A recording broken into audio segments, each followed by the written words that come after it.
Hey guys, this is Jared from Eternal Path here. Today I'm going to be discussing idleness, procrastination, the dark playground, whatever you want to call it. That empty feeling you feel after binge watching a mediocre melodrama, you know the one that makes you want to vomit any sense of self-worth you might have had. Well, it seems to be a pretty universal experience in the modern age. We are constantly bombarded with distractions that can consume a lifetime, which keep us from our ambitions and goals. We know we have the resources to contribute to make a difference in the world, but we just need to sow those seeds of self-control, of ambition, to actually make use of the many tools we have. Is it any wonder then that our Creator, who works tirelessly for our immortality and eternal life, would command us to cease to be idle? He implores us to be anxiously engaged in a good cause, because He realizes that only with wholesome activity, consistent activity, can we progress on our path to eternal life and fulfill our potential as children of God.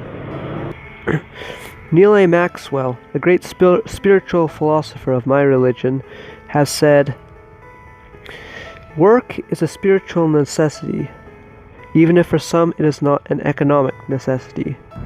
Work gives us an opportunity to improve, moment by moment, day by day, despite the inevitable pain and suffering that accompanies this life." So if idleness is so dreadful and engagement so desirable, why then are we so inclined to waste away our precious time? My simple answer is that idleness is just easier. Oftentimes, laziness isn't even that fun. It can be quite boring, discontenting, as you might find through channel surfing. But the key is it exacts no effort, no energy. To human activity, I like to apply Newton's first law of motion, provided by Physics Classroom, which states that an object at rest stays at rest, and an object in motion stays in motion, at the same speed and in the same direction, unless acted upon by an unbalanced force. It can often take a gargantuan effort just to start a task, because the object requires an unbalanced force to begin action, and its natural state is rest.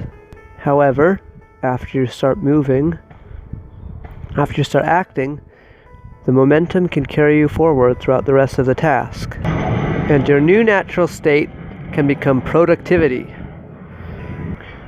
You might in fact even start enjoying the dreaded task, and it becomes a pain to stop.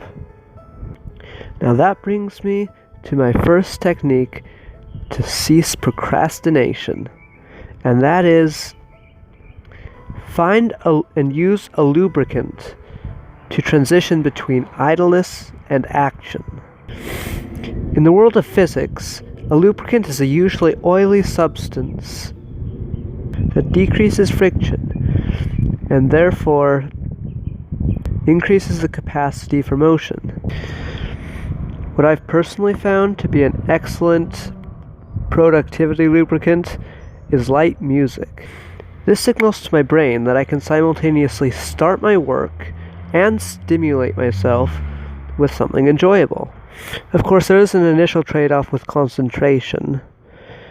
However, after a few minutes, I actually find the work engrossing, so I actually want to turn off the music so I can be fully involved in the work.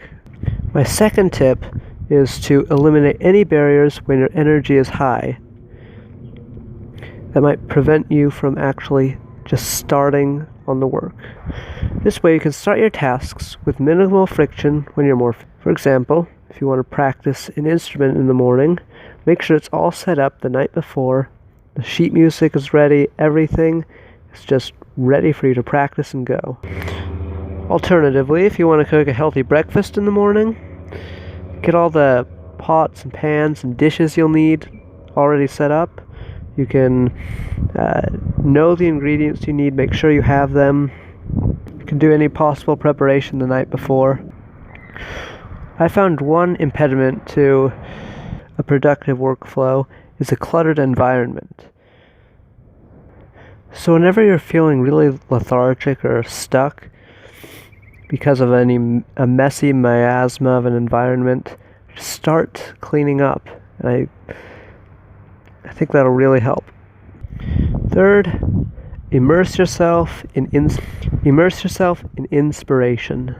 Play uplifting music that edifies and motivates you. Surround yourself with those people that lift you to a higher state of being, rather than drag you down. Consume clean media that promotes good value. A vision board prominently displaying your aspirations can also be really important. I'll describe that in a later video.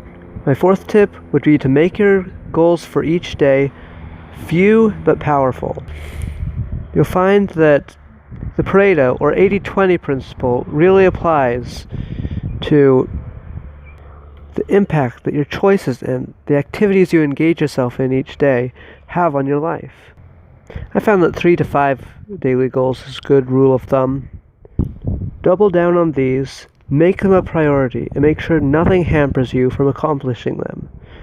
And in this way, you'll be able to noticeably improve day by day.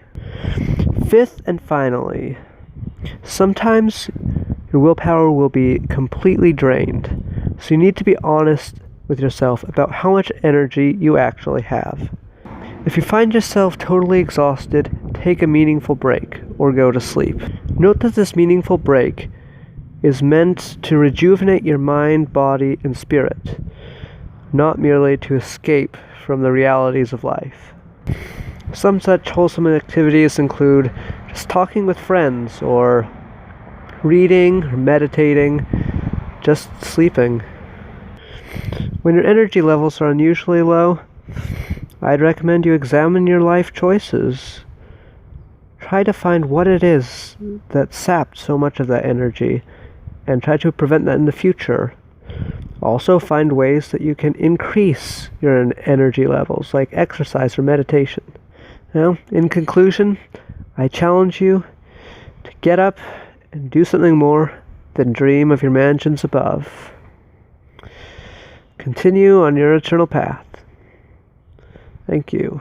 If you found this content valuable, please like and subscribe. And have a good day.